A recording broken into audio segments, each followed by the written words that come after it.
Okay, do you want her to do first or after? Yeah, let's have Lisa start. Hello, Lisa. Hello, Lisa. Are you there? I am here. I am here, Oh, Mr. right. Chairman. Thank you. How you doing? I'm doing well. How are you today? Doing well. Great, great. Okay, well, I'll get started. Has my report been sent out? It has been sent out. Yes. See if we can- Do you want to pull it up on the screen? You don't have to. I can speak to it. Give me 1 second. I'll pull it. Okay. Pull it up and go right to page 12. We'll cut right to the chase. All right. Got it. Okay. Well, as you know, the purpose of my reporting is twofold. First, it's to comment on the annual budgets that are established for the rates and charges for the sewer services in the city. And then, of course, I need to let you know about any immediate actions that should be taken mid-year if the rates and charges happen to fall short of being able to support the system. And it's not just a 1-to-1 coverage ratio that's required. In fact, your authorizing resolution requires a ratio of 1 to 1.2, which means to be considered adequate. And what that means is that not only do you have to cover your operating expenses and debt service, you have to raise 20% more to be considered adequate, accumulate enough reserve funds, and provide for some liquidity for the system for reinvestment as appropriate. So getting right to the point on page 12, I don't see my report up there, but I'm just going to keep going. Here are my conclusions. The rates and charges for fiscal 23-24 as budgeted are absolutely appropriate. There's no immediate need for any sort of rate action required at this time, because indeed, and you'll see in a minute, your receipts are more than sufficient to cover your operating disbursements and your debt service.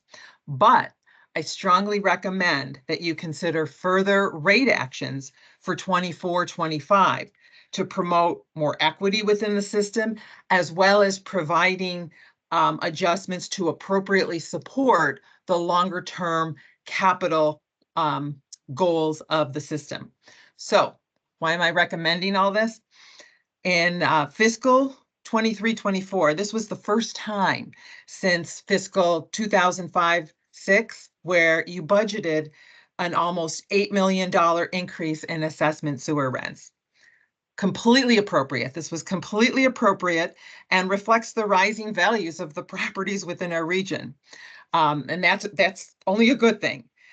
Still in all, this rate per thousand of assessed value, it remained lower than what it was in 1920. Again, signaling that our base is growing, and that's really good. All of the other established rates and charges remained the same.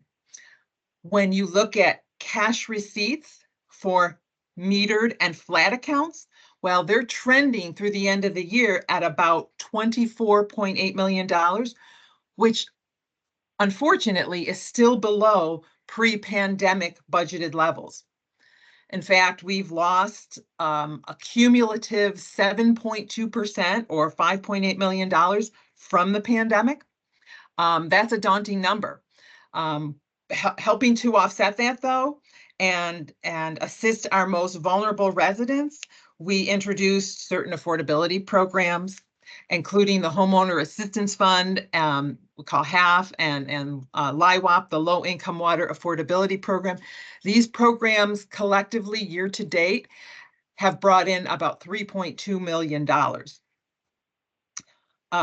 So nonetheless, at the end of last fiscal year, we had $84.8 million, almost $85 million in financial resources being restricted for the construction or renovation of capital assets. So again, when I step back and look, the system is supporting itself through the previous rate actions that have been taken. They're appropriate, and the receipts are covering the anticipated disbursements, and they're trending that way as well. But on the expense side, when you turn to page 13 and you look through that, you'll see that operating expenses, well, they're budgeted at about 62 million. We also have another 8 million in debt service, and I say 8 million because I'm including the coverage ratio as well. And our capital plan for the year totals about $74 million. And this is consistent year over year with this amount of investment into the system. And then don't forget, we have the daunting long-term control plan with its estimated $781 million price tag.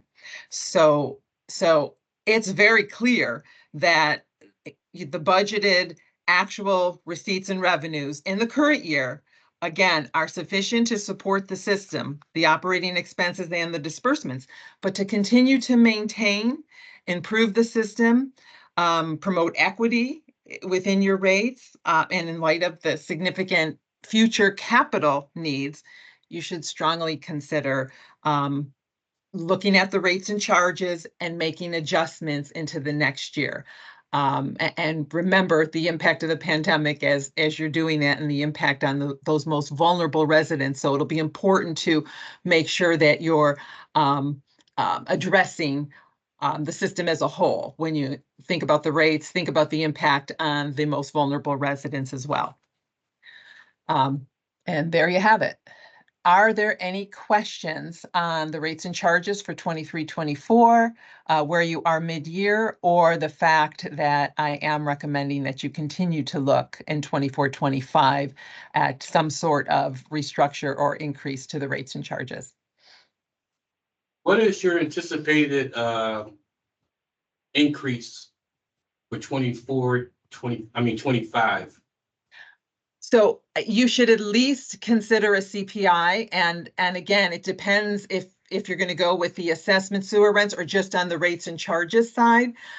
Chuck, I will defer to you if you're talking about a revenue requirement that you're looking to achieve. We, on the water side, water use sewer rents, we're looking at a 3% consumer price index adjustment. On the assessed value side, we are looking at a $5.1 million increase. Historically, going back many years ago, our revenue from assessed value sewer rents and water sewer rents were kind of 50-50. This would get us back in that number. Both of them would be about $25 million in revenue. One of the things I want to highlight, this photo was speaking about the LIWAP and Household Assistance Fund revenues that we've been receiving so far. We've got, which is 3 million. Yeah. Those programs are ending. So for the past couple of years, we've been getting quite a bit of this federal money, in, homeowners, water bills have been being paid off, and that's all. So by next year, we expect that will kind of be a trickle. So we are concerned that, our water revenue is not where it was pre-pandemic, and now it's gonna take another hit from not having the LIWAP federal funding. So in the budget that you'll see in item number 3, it includes a 3% increase in water. That's the first time we've increased anything on the water side since 2005, 2006. And then a $5.1 million increase to the levy assessed value sewer rents. That would take our rate up from about $1.57 per thousand to about $1.98 per thousand. Is there a target date already? That July 1st. July 1st at half.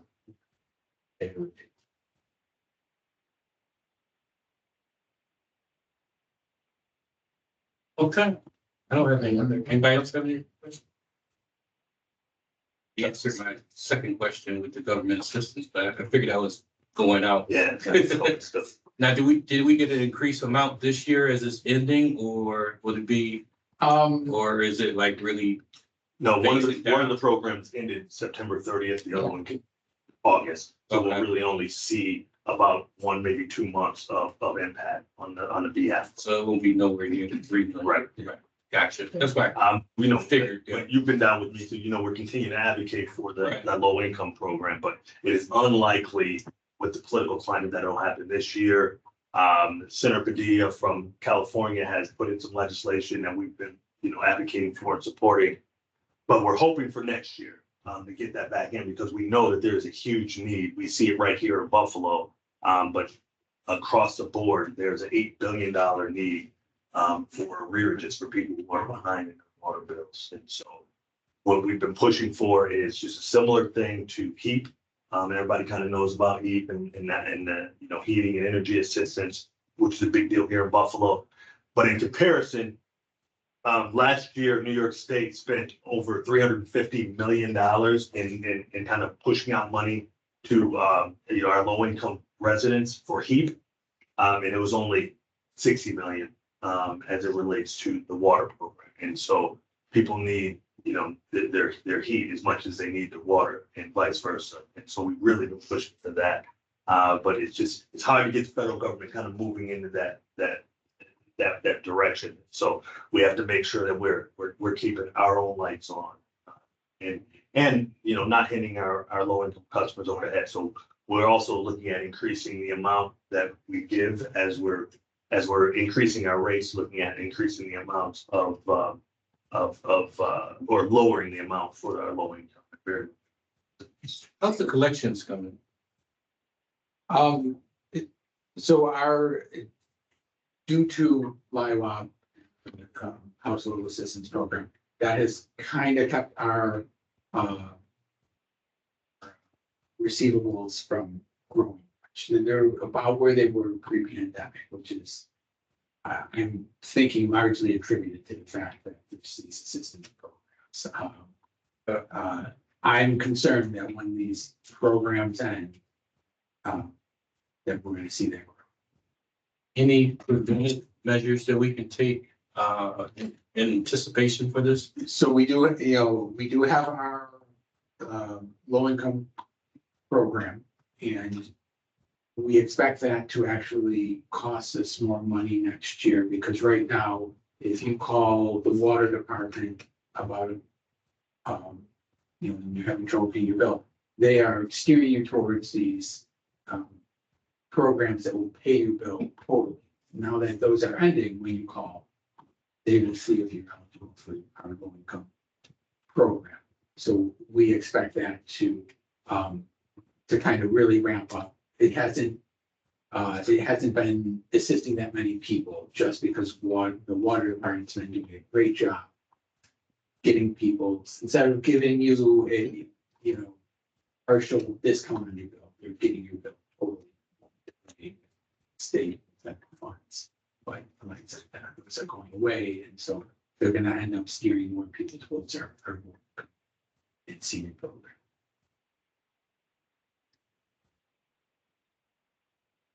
Okay. I remember last time we did this, I remember the media got involved too heavily. Yeah. You know, Which is one thing that we've been trying to push out to kind of get them involved, you know. So I don't know if we're actually working on things with in conjunction with our Get Water Wise. I don't know if anyone's seen that out in social media world. That ain't a good sign. Maybe we need to push that out a little bit more.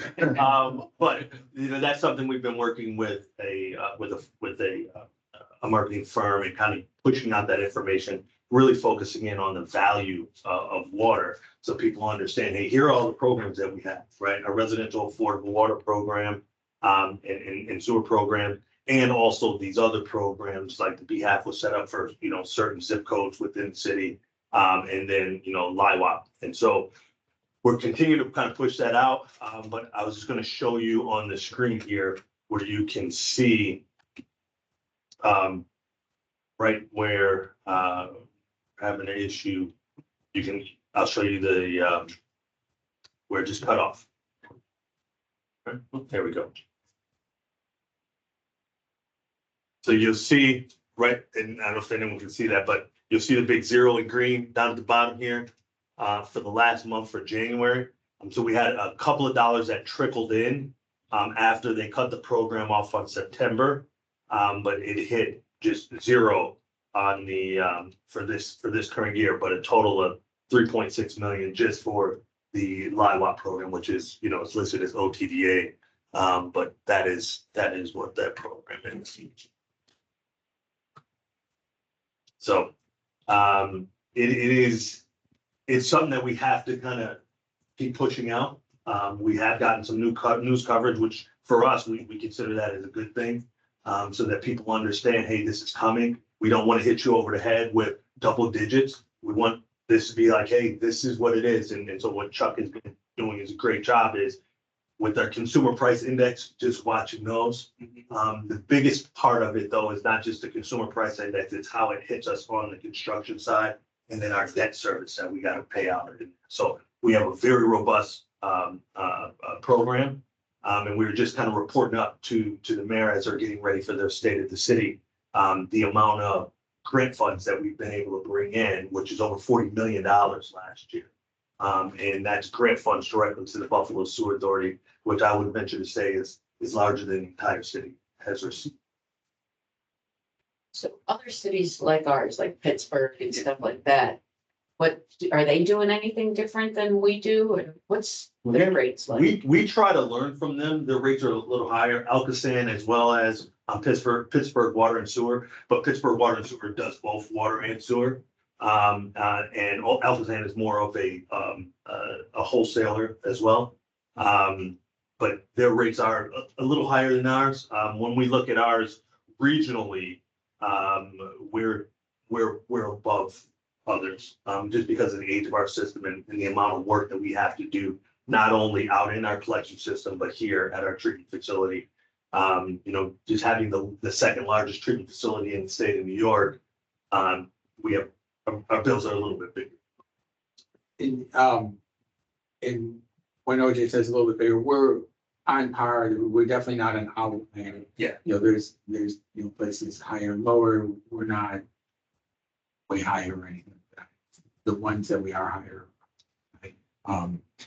For example, right now, if you have $150,000 home, say you're paying about $500 a year for all your sewer services, that's assessed value and water use.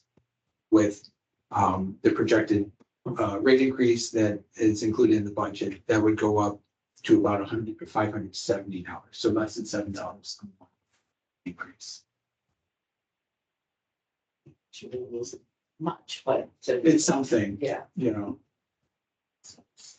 not bad.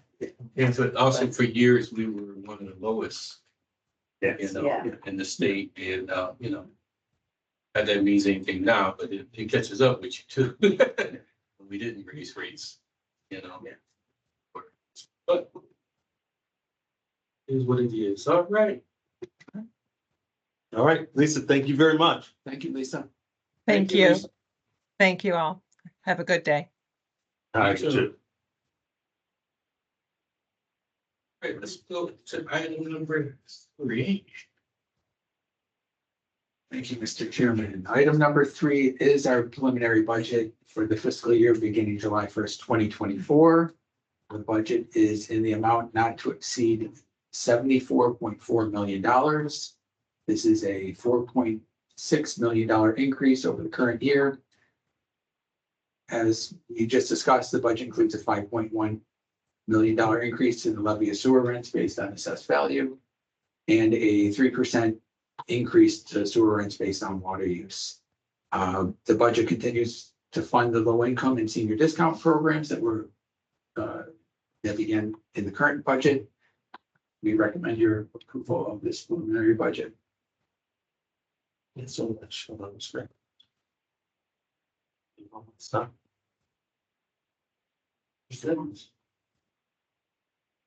Item number 4.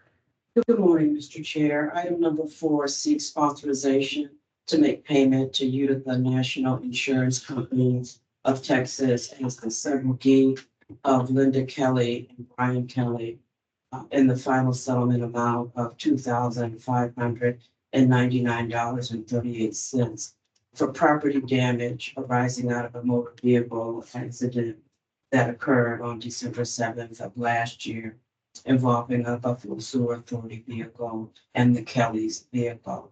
I've reviewed the matter with the Corporation Counsel's office, and we agree that the settlement is in the BSA's best interest, and we recommend it. It's good.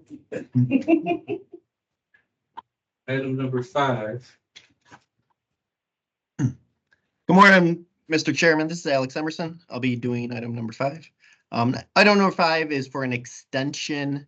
This is actually ratification of the extension of the contract for our natural gas supply. This is for a 4-month extension to bring us to the end of our fiscal year.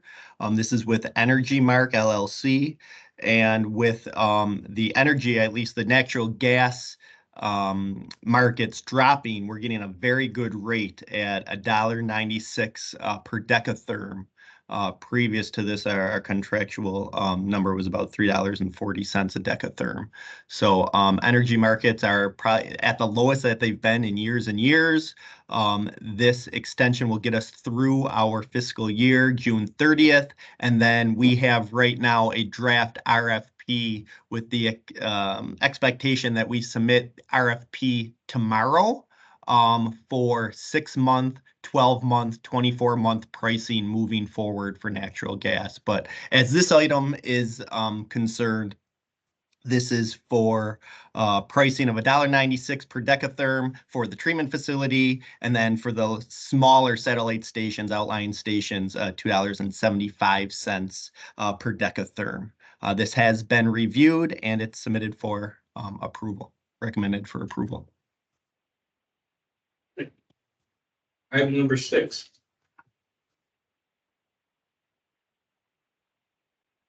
Okay, item number 6, Mr. Chairman, is a change order number 2. This is for Willett Builders. This is for our wastewater treatment plant. Our interiors upgrade project, which also included some things in City Hall.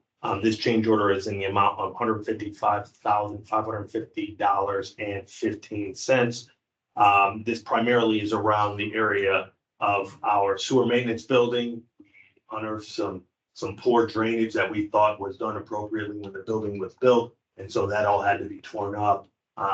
Recommended, we found one location that was plumbed the wrong way. And then upon subsequent investigation, we found more spots. So we just took the whole thing up and redid that. And that was a recommendation from our engineer, and we followed through. And that's for a total cost of $155,550.50. Item number 7.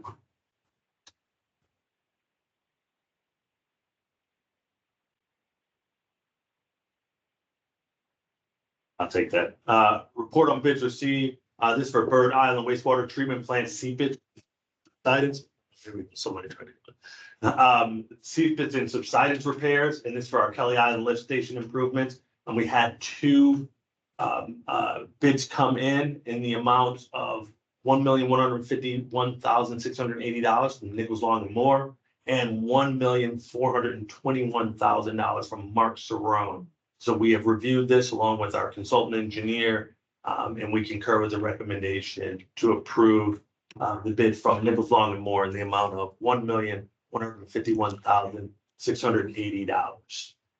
Have we did business with Nichols Long and Moore? Yes, we had. I know we've done with the other. Yeah, so Rome, we've done a lot of work out in our collective influence with Rome. We got some projects with them, but we've done work with Nichols Long and Moore in the past. Item number 8. Item number 8, Mr. Chairman, is change order number 2 to the engineering services green infrastructure project with Stantec Consulting Services. It's in the amount of $204,478.50. It brings the total to $1,008,798.50. And this is funded through the Environmental Impact Bond.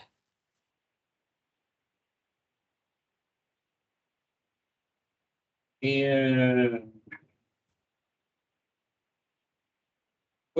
What's the reason for additional costs? Yeah, you know, with the change orders?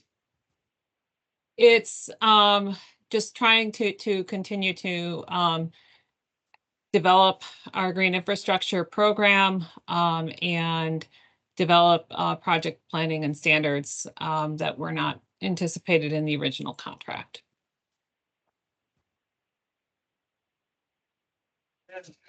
That's it, then, right? Yeah, we actually have one, I got you, Julie. we Okay, have, thank you.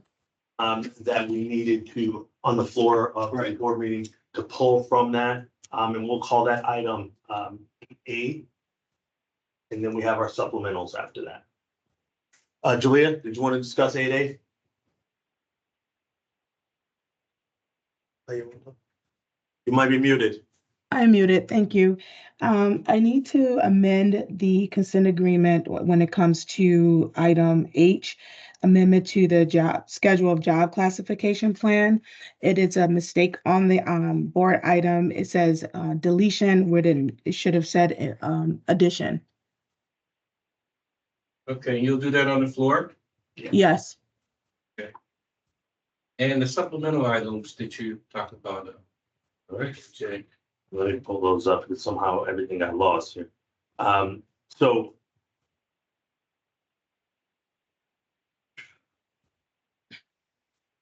first supplemental, board chair, is a correction to the board item that was approved last month. This is an amendment to number 22.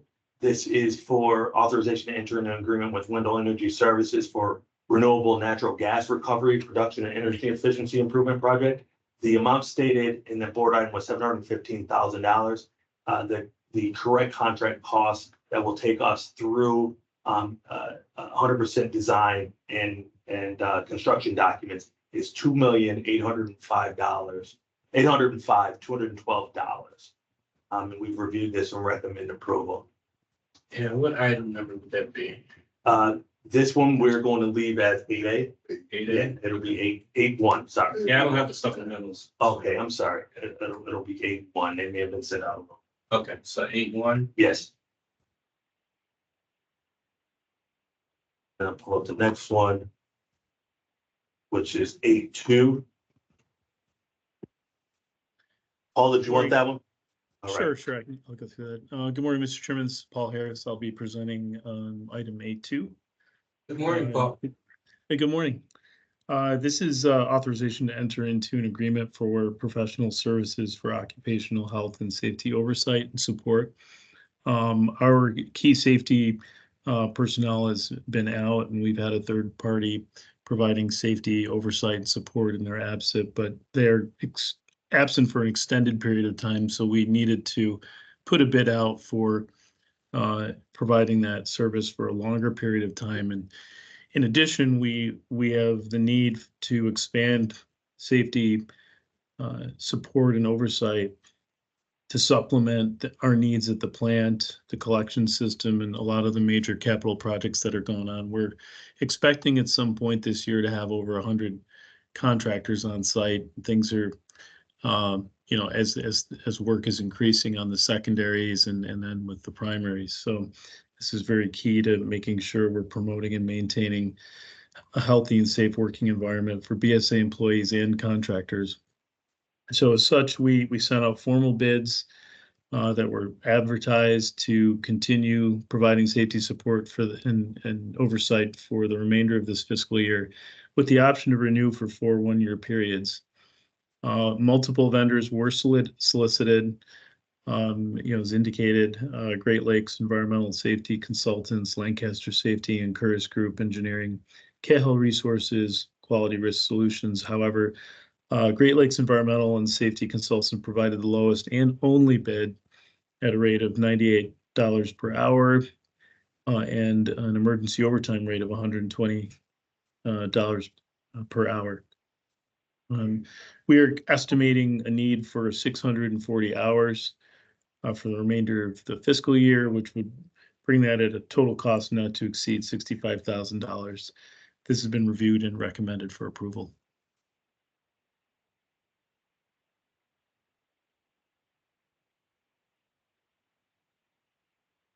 All right, those are the last one. So we thank everybody for caucus. We will be in the board meeting shortly. Thank you.